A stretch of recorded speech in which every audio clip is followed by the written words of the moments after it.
Good morning everyone.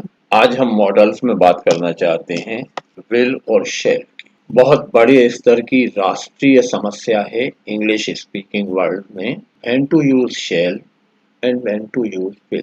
कब will का उपयोग करते हैं, कब शैल का, बहुत गलत होता है। Let's solve this problem today. आज हम इस समस्या को हल करते हैं। इंग्लिश में पुराने जमाने में कहीं पढ़ाया होगा कि कुछ पर्सन हुआ करते थे। एक कहलाता था फर्स्ट पर्सन, आई माने मैं और ही माने हम।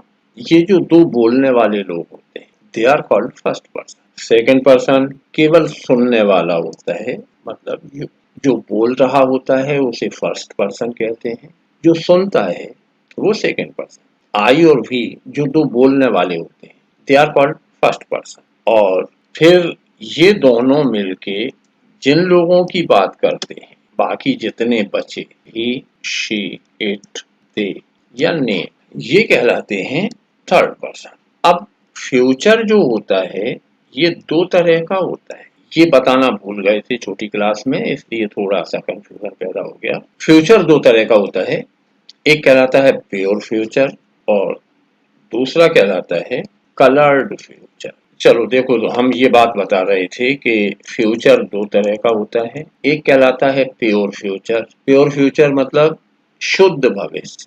हमेशा फ्यूचर अनसर्टेन होता है, पॉजिटिव या नेगेटिव एनीथिंग में हैपन।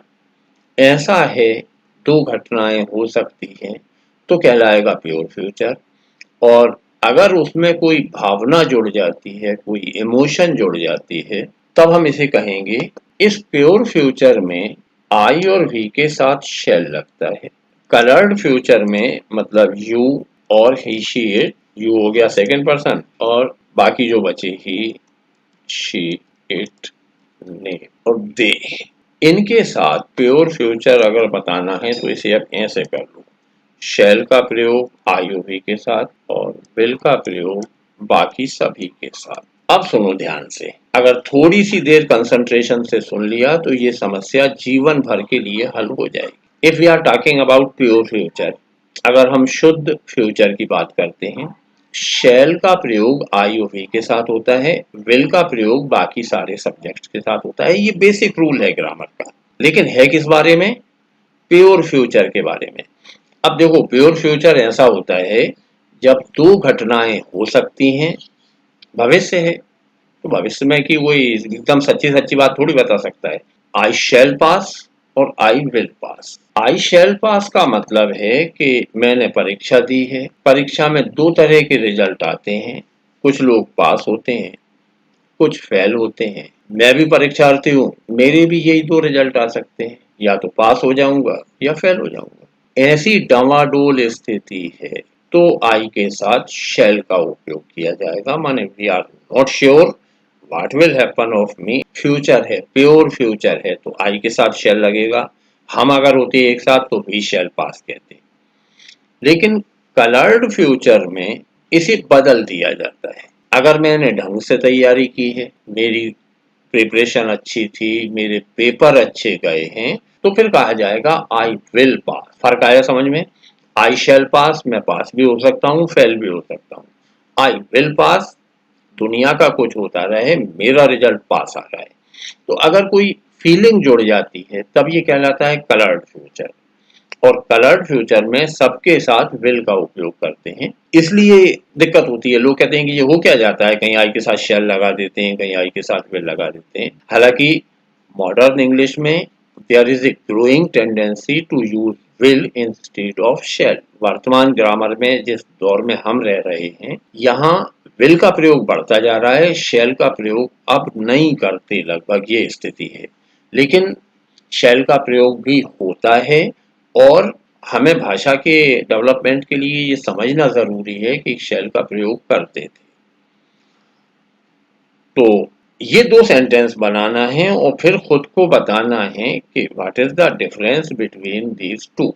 जैसे अगला लिखता हूं, try to understand the difference between these two sentence. What is difference when we say I shall go to Agra and I will go to Agra. मैं आगरा जाऊंगा, हिंदी दोनों की एक ही है, but there is a difference in the meaning of these two sentences. I shall go to Agra अलग sentence है, I will go to Agra अलग है। खुद को समझाने की कोशिश करो कि ये फर्क समझ में आ रहा है क्या। अगर यात्रा पूरी तरह अनिश्चित है, अभी तय नहीं है कि सही में जाएंगे या नहीं, केवल योजना है, मतलब जा भी सकते हैं और नहीं भी जा सकते, प्योर फ्यूचर है, शुद्ध भविष्य की घटना है, तब तो हम कहेंगे आई शैल गो टू आगरा, मैं आगरा जाऊंगा, नहीं भी जाऊं तो तुम कुछ कर नहीं सकते। I will go to Agra मतलब अगर ट्रेन से जा रहे हैं तो रिजर्वेशन हो चुका है, गाड़ी से जा रहे हैं तो गाड़ी की व्यवस्था हो चुकी है, वहां किस होटल में रुकेंगे उसका रिजर्वेशन हो चुका है। We have completed all the necessary formalities.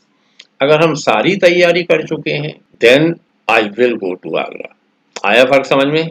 दो सेंटेंस बनाओ जिनमें एक में अनसर्टेनिटी हो, दूसरे में सर्टेनिटी हो। आई शैल टॉप दिस ईयर एक संभावना है, I will top this year दूसरी संभावना है। अपने आप को फर्क बताओ कि क्या फर्क है जब हम कहते हैं I shall top this year और I will top this year. I shall top this year का मतलब है कि परीक्षा होती है, किसी एक बच्चे के उस परीक्षा में सबसे ज्यादा नंबर आते हैं, उसे टॉपर कहते हैं। मैं भी परीक्षा दे रहा हूं, ईश्वर ने चाहा, कोई चमत्कार हो गया तो मेरे सबसे ज्यादा नंबर आएंगे, सो आई शैल टॉप दिस ईयर। मैंने कोई ज्यादा पढ़ाई वढ़ाई की नहीं है, नीचे से भी टॉप कर सकता हूँ, या और कुछ भी हो सकता है। एग्जाम है, एग्जाम में कुछ भी संभव है, anything is possible in exam. अब इन दोनों सेंटेंस को लगातार फ्रीक्वेंटली यूज करो और try to convince yourself, अपने आप को बताने की कोशिश करो कि हमें कब क्या कहना चाहिए। और ये कब क्या कहना चाहिए उतना इम्पोर्टेंट नहीं है जितना ये सुन के समझना इम्पोर्टेंट होता है कि जब सामने वाला विल कह रहा है तो उसकी मानसिकता कैसी है, सामने वाला शेल जब बोल रहा है तो what he wants to show. चलिए अब अगली समस्या पे आते हैं। शेल आई या शेल भी, इस प्रयोग से सावधान रहना। हालांकि शेल मैंने पहले भी कहा है अब उपयोग में नहीं है, केवल जब बच्चे को बेसिक ग्रामर सिखा रहे होते हैं तब ये बताते हैं कि फर्स्ट पर्सन के साथ शेल का उपयोग करते हैं, बाकी के साथ ये।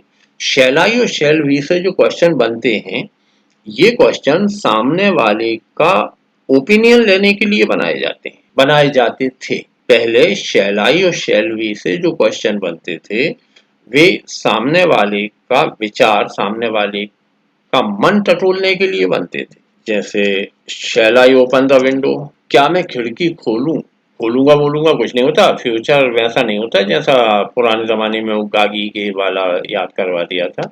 शैल आई ओपन द विंडो का मीनिंग होगा क्या मैं खिड़की खोलूं, वो नहीं जो फ्यूचर के नाम पे याद करवाया था, क्या मैं खिड़की खोलूंगा, बिल्कुल नहीं।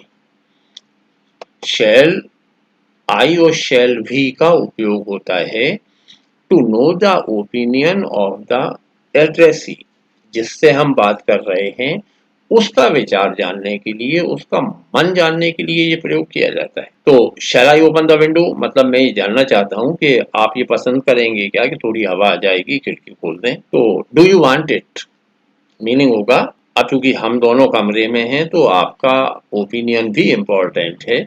ऐसी स्थिति जब बनती है तब हम कहेंगे shall I open the window, not will I open the window, shall I open the window, shall we take breakfast। shall I और shall we का प्रयोग होता है सामने वाले का ओपिनियन लेने के लिए। मेरे मन में नाश्ता करने की आ रही है, आपसे पूछूंगा कि नाश्ता करें, करेंगे, बिल्कुल नहीं।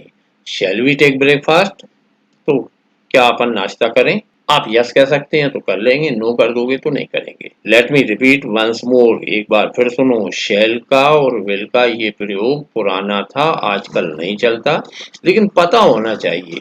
अगर किसी ने पुरानी ग्रामर की किताब पढ़ के सेंटेंस बोल दिया तो आपको पता होना चाहिए कि शेल आई और शेल बी मतलब to take opinion of the other person, दूसरे व्यक्ति का। शेल आई गो नाउ, तो बहुत देर हो गई बातें करते करते, अब मैं जाऊं कहने के लिए शेल आई गो नाउ। सामने वाला कहते हैं कि नो तो रुक जाएंगे, यस तो चल देंगे। विल का प्रयोग जो करते हैं आजकल सारे पर्सन्स के साथ कर रहे हैं, बिल्कुल फ्रीली करो।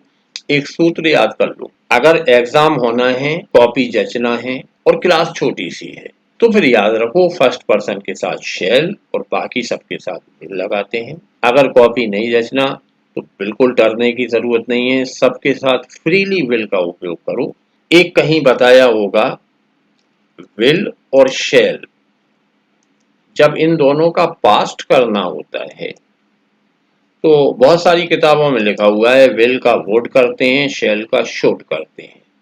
उसे थोड़ा सा सुधार लो, दोनों का वुड होता है, विल का पास्ट भी वुड होता है, शैल का पास्ट भी वुड होता है। ये मैं करवाऊंगा, नरेशन होते हैं एक, जब हम किसी दूसरे के कहे हुए वाक्य को बदल के दिखाते हैं। मान लो इसने कहा होता I shall write a letter, जो सेंटेंस इसने बोला वो ये था कि I shall write a letter. He said, उसने कहा था I shall write a letter, शुद्ध बेसिक इंग्लिश सिखाने वाले पर्पज से।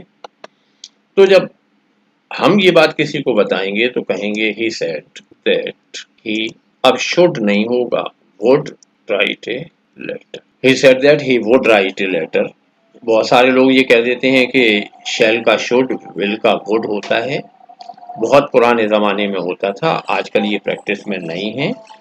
शुड की कोई पास्ट फॉर्म नहीं है, शुड केवल ड्यूटी, ऑब्लिगेशन और इस तरह की चीज़ें बताने के लिए काम में आता है। एक बहुत काम की बात जिस पे आज दिन भर प्रयोग करना है वो है विल यू और क्वेश्चन, या वुड यू एंड क्वेश्चन। जब हम विल यू और वुड यू से क्वेश्चन पूछते हैं, when we ask a question using will you और वुड यू, बहुत बारीक सा फर्क होता है जो बड़ी मुश्किल से पल्ले पड़ता है। इस पे आज काम करते हैं। मान लो सेंटेंस है विल यू टेक टी और वुड यू टेक टी। इन दो प्रश्नों का फर्क महसूस करना है क्योंकि दोनों का हिंदी मीनिंग एक सा है कि क्या आप चाय पिएंगे। अब इस सिचुएशन को समझो, अगर इसे समझ गए तो आज से फिर अंग्रेजी समझना सीखना शुरू हो जाएगा। आर के यूज में कर रहा है या कोई दूसरा मीनिंग बनाना चाहता है। Now focus on this question. एक ये सीन है, इसे समझो। विल यू टेक टी और वुड यू टेक टी, क्या आप चाय पिएंगे। मान लो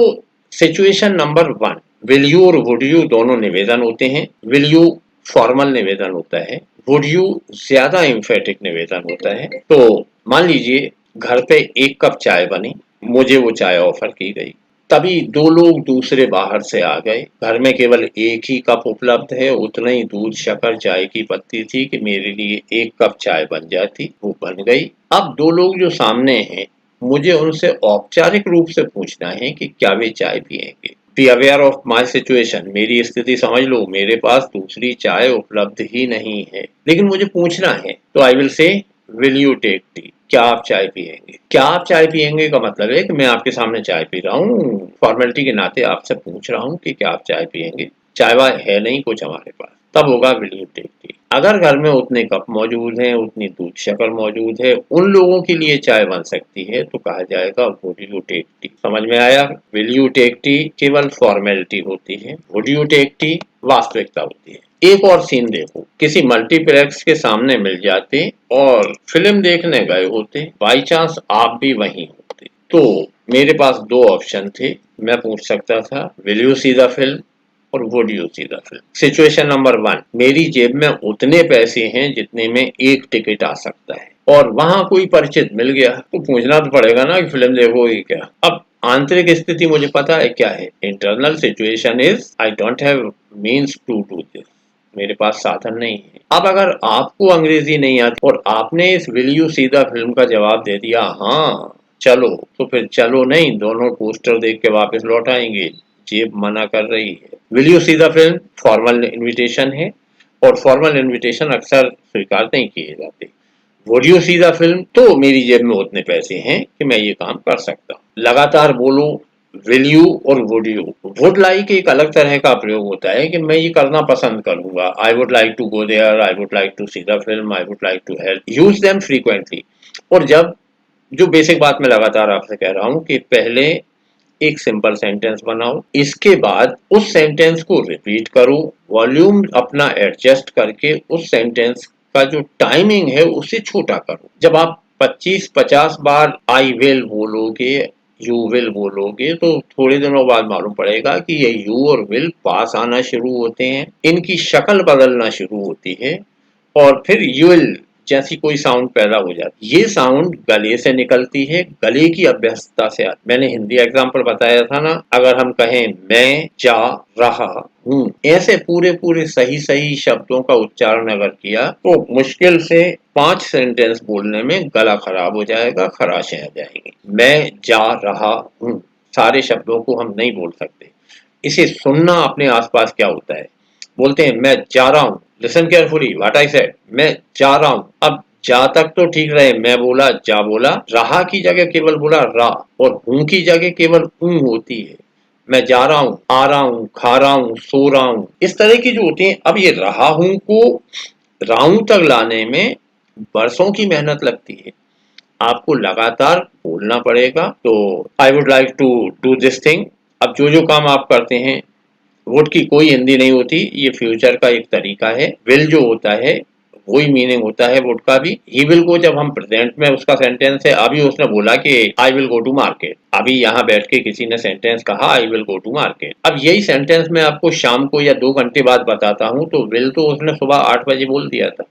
अब मैं कहूंगा he said that he would go to market, तो would is equivalent of will in past। चलिए ओके, जल्दी से लिख के बताइए कि शैलो विल का आंसर क्लियर हुआ क्या, और अब इसे फ्रीली यूज कीजिए। Thank you. Right quickly how was the class. Okay, तो सारे लोग लगातार यूज करेंगे, और थैंक यू एवरीवन।